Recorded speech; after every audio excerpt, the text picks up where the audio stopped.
Lucknow coaching centre fire हादसा कुछ ऐसे हुआ कि ये वो इलीगल 3 मंजिला बिल्डिंग थी जिसको तोड़ने का आदेश 2016 में ही दे दिया गया था। इस बिल्डिंग में नीचे पेट शॉप और उसका वेयर हाउस, ऊपर एक फ्लोर पे लाइब्रेरी और एक फ्लोर पे एनिमेशन और कोचिंग का इंस्टीट्यूट चल रहा था। आग लगने का एग्जैक्ट रीजन अभी कंफर्म नहीं हुआ, पर रिपोर्टेडली बिल्डिंग के दूसरे फ्लोर पे एसी कंप्रेसर ब्लास्ट हुआ और कुछ ही देर में आग की लपटों ने पूरी बिल्डिंग को जकड़ लिया। जब आग लगी तब दोपहर के 2:30 बज रहे थे और बहुत सारे स्टूडेंट्स बेचारे अंदर ही फंस गए। सबसे अनएक्सपेक्टेड बात यह है कि ज्यादा मौतें जलने से नहीं बल्कि दम घुटने की वजह से हुई हैं। चूंकि ये इलीगल बिल्डिंग जैसे मन किया वैसे बनाई गई थी, तो ना ही कोई फायर एग्जिट था, ना ही धुआं निकलने की जगह, और काला धुआं पूरी बिल्डिंग में अंदर ही ट्रैप हो गया और पूरे 15 स्टूडेंट्स की मौत का कारण बन गया। जो कुछ स्टूडेंट्स बिल्डिंग से कूद के बच भी पाए, उन बेचारों की या तो हड्डियां टूट गई या कोई और सीरियस इंजरी हो गई। इस बिल्डिंग का नक्शा और एक्सेस इतना वाहियात था कि फायर ब्रिगेड वालों को नॉर्मल रास्ते से एंट्री ही नहीं मिल पाई। उनको पड़ोस की बिल्डिंग की दूसरी मंजिल की दीवार में छेद करके रेस्क्यू स्टार्ट करना पड़ा। इस बिल्डिंग को 2016 में ही अनऑथराइज्ड कंस्ट्रक्शन के तौर पे मार्क करके डिमोलिशन का ऑर्डर दे दिया गया था, लेकिन करप्ट सिस्टम ने उस ऑर्डर को कुछ ही महीनों में वापस ले लिया। तुम्हें लगता है आईएएस निकालना, आईआईटी क्रैक करना या किसी बड़ी कंपनी का सीईओ बनना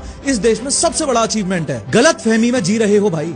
इस देश में सुबह घर से निकलना और शाम को जिंदा वापस लौट के आना, यही सबसे बड़ा अचीवमेंट है।